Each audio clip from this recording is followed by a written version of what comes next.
हरे कृष्णा। जब कार्तिक मास अपने अंतिम पड़ाव पर आता है, तब आरंभ होता है एक अद्भुत, पवित्र और अत्यंत रहस्यमय समय, भीष्म पंचक। ये केवल 5 दिनों का व्रत नहीं, बल्कि भक्ति, समर्पण और धर्म के उस अद्भुत संगम का प्रतीक है, जहां मानव अपने भीतर के अर्जुन को शांत कर अपने हृदय के भीष्म पितामह को जागृत करता है। भीष्म पंचक नाम सुनते ही एक चित्र उभरता है, गंगा पुत्र भीष्म का, जो महाभारत के युद्ध के बाद बाणों की शैया पर लेटे हुए थे। उनके मुख से निकले भक्ति से भरे वचन आज भी हमें मार्ग दिखाते हैं। पंचक का अर्थ है 5, और एकादशी से लेकर पूर्णिमा तक ये 5 दिन उन्हीं 5 दिनों की स्मृति में मनाए जाते हैं, जब भीष्म पितामह ने अपने जीवन की अंतिम सांसें भगवान श्री कृष्ण के नाम में अर्पित कर दी थी। कथा है, जब महाभारत का युद्ध समाप्त हो चुका था, धर्म की विजय हुई थी, परंतु भीष्म पितामह बाणों की शैया पर अपने प्राण रोक कर लेटे थे, प्रतीक्षा में सूर्य के उत्तरायण होने की। इन 5 दिनों में उन्होंने युधिष्ठिर महाराज को धर्म, भक्ति और जीवन के गूढ़ रहस्य समझाए। उन्होंने स्वयं श्री कृष्ण के चरणों में अपने प्राण समर्पित करने का संकल्प लिया।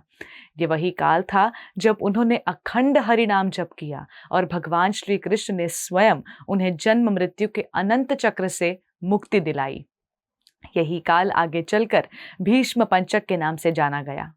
भीष्म पंचक का महत्व केवल इसलिए नहीं है कि ये पितामह भीष्म की स्मृति से जुड़ा है, बल्कि इसलिए भी कि ये भक्ति के अंतिम परीक्षण का समय माना जाता है। इन 5 दिनों में जो भक्तगण मन, वचन और कर्म से भगवान विष्णु की सेवा करते हैं, वो जैसे पूरे कार्तिक मास के पुण्य और लाभ को अर्जित कर सकते हैं। इन दिनों में की गई एक छोटी सी भक्तिपूर्ण सेवा भी सहस्त्रों जन्मों के पापों को मिटा सकती है। इस अवधि में भक्त विशेष रूप से श्री हरि की पूजा करते हैं, उपवास या फलाहार करते हैं और हरि नाम का जप करते हैं।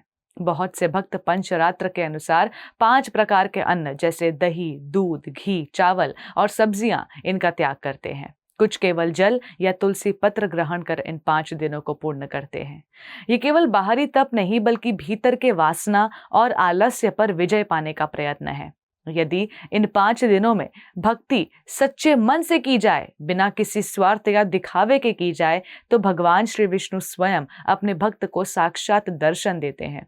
ऐसा भक्त न केवल भौतिक संसार से मुक्त होता है, बल्कि उसके जीवन का हर क्षण भगवान की कृपा से भर जाता है।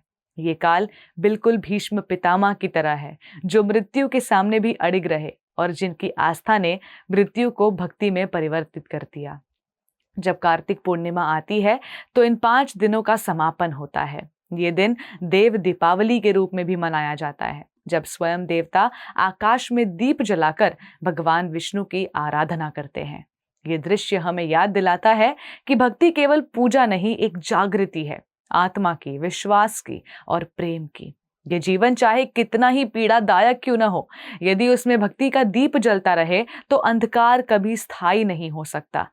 भीष्म पितामह ने बाणों की वेदना में भी हरि नाम का जप किया, और यही हमें बताता है कि सच्ची भक्ति तब होती है जब हम अपने कष्टों को भी भगवान श्री हरि को समर्पित कर देते हैं, क्योंकि अंततः वही क्षण दिव्यता का द्वार खोलता है, जहां भक्त भगवान श्री कृष्ण के धाम पहुंच सकता है। धन्यवाद। हरे कृष्णा। ऐसे ही और भक्तिमय कार्यक्रमों के लिए देखिए हरे कृष्णा टेलीविजन, और इसे प्राप्त करने के लिए आप अपने केबल अथवा DTH ऑपरेटर से संपर्क करें तथा और अधिक जानकारी के लिए आज ही डायल करें 7666 839 839।